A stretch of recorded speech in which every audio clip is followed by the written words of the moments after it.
ایک بادشاہ اپنی رعایا کا بے حد خیال رکھتا تھا اور اپنے بزرگوں کی تقلید کرتے ہوئے روزانہ سادہ کپڑوں میں شہر کی گلیوں میں گھوم پھر کر لوگوں کے بارے میں معلوم کرتا رہتا تھا کہ لوگ کس طرح دن گزار رہے ہیں۔ ایک رات بادشاہ حسب معمول شہر کی گلیوں میں گھوم رہا تھا۔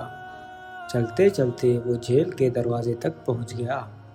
جیل کے پاس سپاہی ایک چور کو پکڑ کر اندر لے جا رہا تھا۔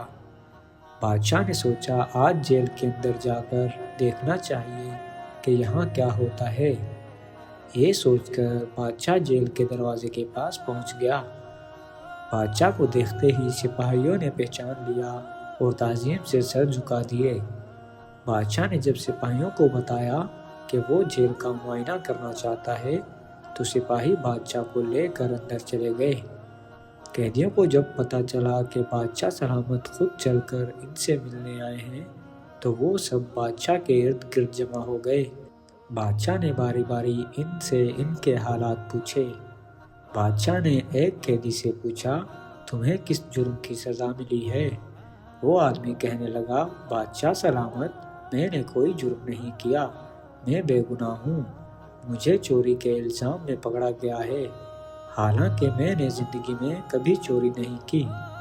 بادشاہ نے جب دوسرے قیدی سے پوچھا کہ تمہارا کیا قصور ہے تو اس نے بھی روتے ہوئے بادشاہ سے کہا کہ میں بے قصور ہوں، میں نے کوئی جرم نہیں کیا، لیکن یہ سپاہی پھر بھی مجھے پکڑ کر لے آئے ہیں۔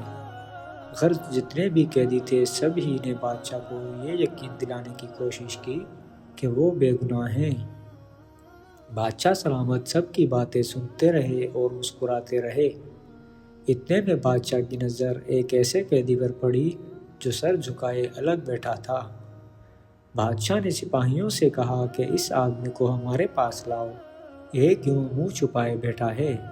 سپاہی جب اس آدمی کو بادشاہ کے پاس لائے تو بادشاہ نے پوچھا، اے نوجوان، کیا بات ہے؟ تم منہ چھپائے کیوں بیٹھے ہو؟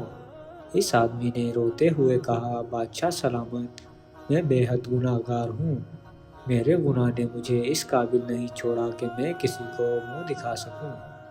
بادشاہ نے کہا، ہمیں بتاؤ تو صحیح، تم نے کیا جرم کیا ہے؟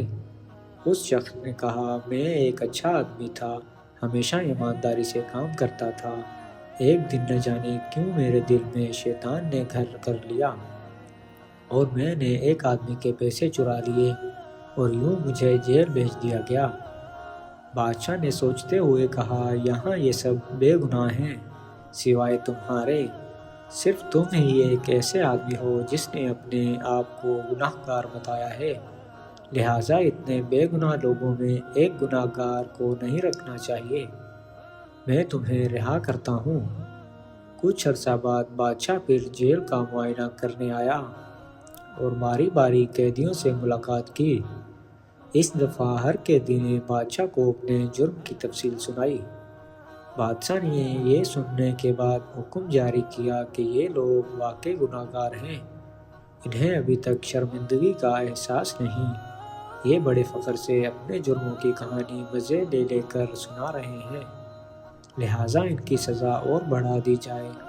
یہ سن کر وہ لوگ بے حد حیران ہوئے اور بادشاہ کے جانے کے بعد اس کے وزیر سے پوچھنے لگے کہ جب اس شخص نے اپنے گناہ کا اعتراف کیا تھا تو بادشاہ نے اسے چھوڑ دیا تھا، لیکن جب ہم نے گناہ کا اعتراف کیا ہے تو بادشاہ نے ہمیں اور سزا دی ہے، کیوں؟